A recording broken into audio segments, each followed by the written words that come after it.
اے اہل ایمان دل تھام لو، آنکھیں بند کر کے ذرا اپنے تصور میں وہ منظر لاؤ کہ جب آسمان پر سیاہ بادل چھا گئے، فضا گرجنے لگی، بجلیاں گونجنے لگیں اور پھر اچانک آسمان کے دہانے کھل گئے۔ ایسی بارش شروع ہوئی جس کی بوندیں نہیں بلکہ گویا آگ کے گولے برس رہے تھے۔ لمحوں میں گلیاں ندیوں میں تبدیل ہو گئیں، کچے مکان مٹی کا ڈھیر بن گئے اور کھیت جن میں کبھی لہلہاتی فصلیں جھومتی تھیں وہ ایک قبرستان کی مانند خاموش اور بے جان ہو گئے۔ یہ بارشیں برکت نہیں، یہ بارشیں امتحان بن گئی ہیں۔ وہی بارش جو زمین کو زندگی دیا کرتی تھی آج موت کا پیغام لے کر اتری۔ ایک طرف ماں اپنے لختے جگر کو سینے سے چمٹا کر پانی کے ریلوں سے بچانے کی کوشش کرتی رہی اور دوسری طرف باپ اپنے چھوٹے چھوٹے بچوں کو کندھوں پر اٹھائے چھتوں پر بھاگتا رہا، لیکن پانی کے بے رحم دھاروں نے ان کی کمزور ٹانگوں کو جکڑ لیا۔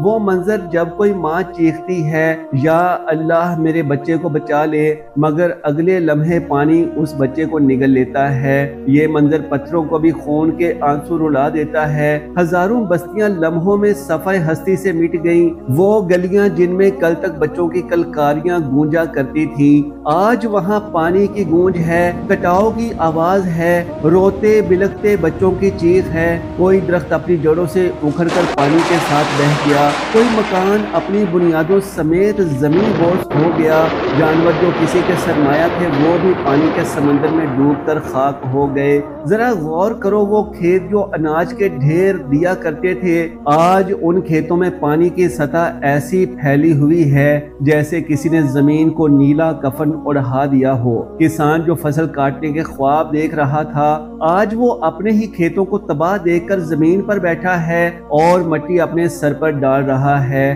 بلکہ اگر یوں کہا جائے کہ خاک اپنے سر پر ڈال رہا ہے تو بے جا نہ ہوگا، کیونکہ اس کی آنکھوں میں وہ خواب ٹوٹ گئے ہیں جو اس نے اپنے بچوں کے مستقبل کے لیے دیکھے تھے۔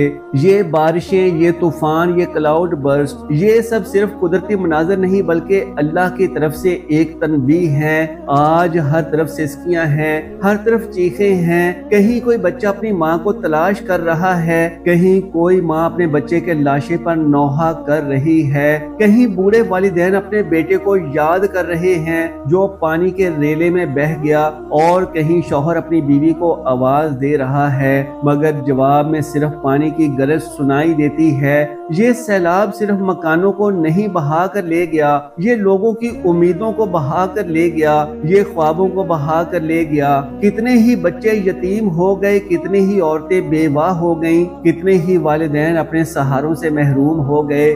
یہ زمین آج ہماری بے بسی پر رو رہی ہے، اور اے بھائیو یہ وہی پنجاب ہے جسے ہم اناج کا گھر کہتے تھے، جہاں کھیت سبز قالین کی مانند ہوا کرتے تھے۔ آج یہ پنجاب آہوں اور سسکیوں کا مسکن ہے۔ اس کی گلیوں میں خوشبو نہیں صرف تعفن ہی تعفن ہے، اس کی فضاؤں میں کہے نہیں صرف چیخیں ہیں۔ یہ آفت ایسے ہے جیسے اللہ نے ہم سب کو ہلا کے کہہ دیا ہو، اے انسانوں جاگ جاؤ، کیا تم سمجھتے ہو کہ تمہارے اعمال پر کوئی نگہبان نہیں؟ آج جب ہم امدادی کیمپوں میں پناہ گزینوں کی حالت دیکھتے ہیں تو دل دہل جاتا ہے۔ بچے ننگے پاؤں گندے کپڑوں میں لرزتے ہیں، بیماریاں ان پر جھپٹ رہی ہیں اور مائیں اپنے ہاتھ اٹھا اٹھا کر اللہ سے فریاد کر رہی ہیں۔ یہ سب منظر ہمیں سوچنے پر مجبور کرتے ہیں کہ ہم نے کون سا ایسا جرم کیا ہے کہ آسمان سے رحمت کی جگہ قہر برس رہا ہے۔ ذرا ایک لمحے کو اپنی آنکھیں بند کر کے سوچو، وہ لمحہ جب ایک پورا خاندان کشتی پر بیٹھا ہے، بچے ہنس رہے ہیں کہ شاید کھیل رہے ہیں مگر اگلے ہی لمحے کشتی الٹ جاتی ہے، پانی چیخوں کو دبانے لگتا ہے، ہاتھ فضا میں لہراتے ہیں اور پھر سب کچھ ختم ہو جاتا ہے۔ یہی منظر آج پنجاب کے ہزاروں دیہاتوں کا ہے۔ یہ سیلاب ہمیں کہہ رہا ہے، اے انسان یہ زمین اللہ کی ہے، یہ آسمان اللہ کا ہے، اگر تم اس کے حکموں سے منہ موڑو گے تو آفات تمہارے گھروں کو ڈھونڈ نکالیں گی۔ یہ وقت عبرت کا ہے، یہ وقت اپنی آنکھیں کھولنے کا ہے۔ یہ منظر ہمیں پکار پکار کر کہہ رہے ہیں کہ اللہ اللہ کے سامنے جھک جاؤ، استغفار کرو اور اپنی زندگیوں کو بدل لو۔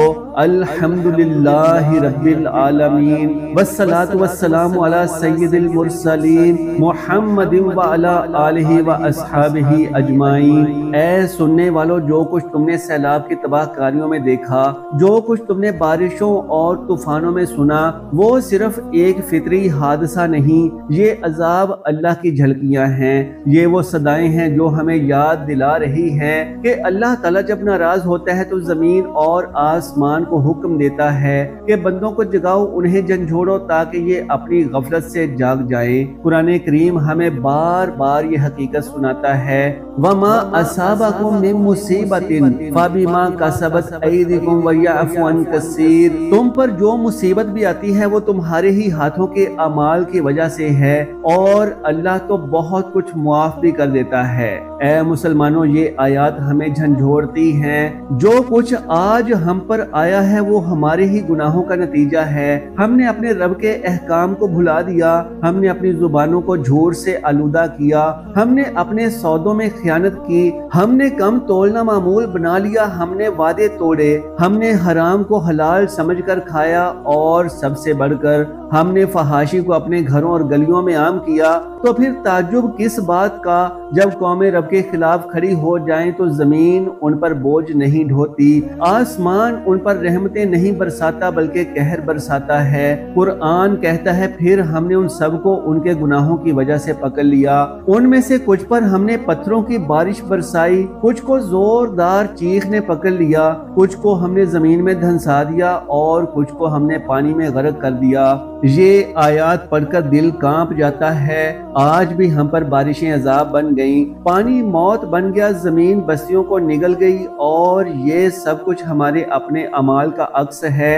رسول اکرم صلی اللہ علیہ وآلہ وسلم نے فرمایا، جب لوگ ناپ تول میں کمی کرنے لگے تو ان پر قحط نازل ہوگا، سختیوں کا سامنا ہوگا، اور حکمرانوں کی سختی مسلط ہوگی۔ کیا ہم نے ناپ تول میں کمی نہیں کی؟ کیا ہم نے جھوٹ کو تجارت کا زیور نہیں بنا لیا؟ کیا ہم نے حرام منافع کے لیے دھوکہ دہی کو عام نہیں کر دیا؟ تو پھر آج یہ سختیاں کیوں نہ آئیں؟ لیکن ہمارے لیے ابھی بھی ایک خوشخبری موجود ہے، اور وہ خوشخبری توبہ کی خوشخبری ہے۔ توبہ تب تک قبول ہوتی ہے جب تک آخری سانس بھی جسم سے باہر نہ نکل جائے۔ اے سننے والو، اے دیکھنے والو، آج وقت ہے تو اس کو اللہ کی جانب سے خوشخبری سمجھو، اور آج اللہ سے سچے دل سے توبہ کر لو، اپنے ایک ایک گناہ کے لیے، اپنی ایک ایک خطا کے لیے۔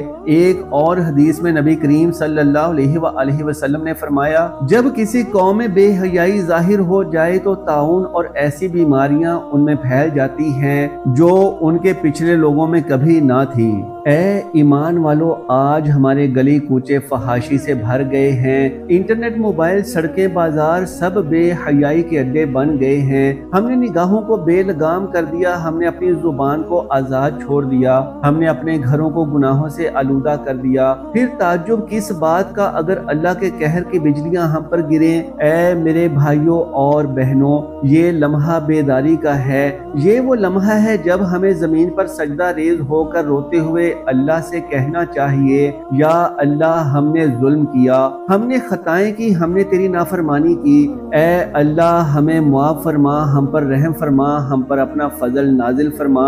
اللہ تعالیٰ قرآن پاک میں فرماتا ہے، ان اللہ یحب التوابین ویحب المتطہرین، بے شک اللہ توبہ کرنے والوں کو پسند کرتا ہے اور پاکیزگی اختیار کرنے والوں کو پسند کرتا ہے۔ اے سننے والو، اگر آج ہم اپنی زبان سے جھوٹ کو ترک کر دیں، ناپ تول میں ایمانداری اختیار کر لیں، وعدوں کو پورا کرنے لگیں، رشوت کو دفن کر دیں، فحاشی سے اپنے گھروں کو پاک کر لیں، اور اپنے دلوں کو اللہ کے ذکر سے آباد کر لیں، تو پھر یہی آسمان رحمت کے بادل برسائے گا، یہی زمین پھر سے سرسبز و شاداب ہو جائے گی، یہی بارشیں برکت بن جائیں گی، اور یہی زندگیاں امن و سکون کا گہوارہ ہو جائیں گی۔ نبی کریم صلی اللہ علیہ وآلہ وسلم نے فرمایا، جو اپنے گناہوں سے توبہ کرتا ہے وہ ایسا ہے گویا اس نے گناہ کیا ہی نہیں۔ تو کیوں نہ ہم سب آج ہی اسی لمحے اپنی زبانوں سے دہرانا شروع کر دیں، استغفر اللہ ربی من کل ذنب واتوب الیہ۔ کیوں نہ ہم اپنی راتوں کو قیام و سجود سے منور کر لیں، کیوں نہ ہم اپنی زندگیوں کو قرآن کی تلاوت سے اور ذکر الہی سے معطر کر لیں۔ اے بھائیو، اللہ کے نبی صلی اللہ علیہ وآلہ وسلم نے فرمایا، جو شخص کثرت سے استغفار کرتا ہے اللہ تعالیٰ اسے ہر تنگی سے کشادگی عطا فرماتا ہے، ہر غم سے نجات دیتا ہے اور اسے ایسی جگہ سے رزق دیتا ہے جہاں سے وہ گمان بھی نہیں کرتا۔ یہ ہے نجات کا راستہ، یہ ہے کامیابی کا دروازہ۔ آج اگر ہم سب دل سے رو کر اللہ سے توبہ کر لیں تو یہ سیلاب ہمارے لیے درس عبرت بن جائے گا، یہ عذاب رحمت میں بدل جائے گا، یہ آزمائش ہمارے لیے مغفرت کا ذریعہ بن جائے گی۔ اے اہل ایمان، آؤ اللہ کو منا لو، اپنے گھروں میں ذکر کی محفلیں سجاؤ، اپنے بچوں کو قرآن سکھاؤ، اپنے کاروبار کو حلال سے سنوارو، اپنی زبانوں کو جھوٹ اور غیبت سے پاک کرو، اپنی نگاہوں کو حیا کا نور عطا کرو اور سب سے بڑھ کر اپنے رب کی حضور جھک جاؤ۔ میرے بھائیوں اور بہنوں، یہ وقت غفلت کا نہیں، یہ وقت جاگنے کا وقت ہے۔ یہ سیلاب ہمیں کہہ رہا ہے کہ اللہ کی طرف لوٹو، یہ آسمان کی گرج ہمیں پکار رہی ہے کہ استغفار کرو، یہ زمین کی چیخیں ہمیں سنائی دے رہی ہیں کہ اپنے رب کو راضی کرو۔ آؤ مل کر روئیں، مل کر فریاد کریں، مل کر استغفار کریں، شاید اللہ ہماری دعا قبول کر لے، شاید وہ ہم پر رحم فرما دے، شاید وہ ان مصیبتوں کو رحمت میں بدل دے۔ اللہ تبارک و تعالیٰ سے دعا ہے کہ نیکی کی بات کو سننے سمجھنے اور اس پر عمل کرنے کی طاقت و توفیق مرحمت فرمائے، میرا سنانا اور آپ کا سننا اپنی بارگاہ میں قبول و منظور فرمائے، آمین یا رب العالمین۔ محترم ناظرین، آخر میں درخواست ہے کہ اللہ کا ایک خوبصورت نام ثواب کی نیت سے نیچے کمنٹ باکس میں ضرور تحریر کر دیجئے۔ جزاک اللہ خیرن کثیرا۔ اللہ ہم سب کا حامی و ناصر ہو۔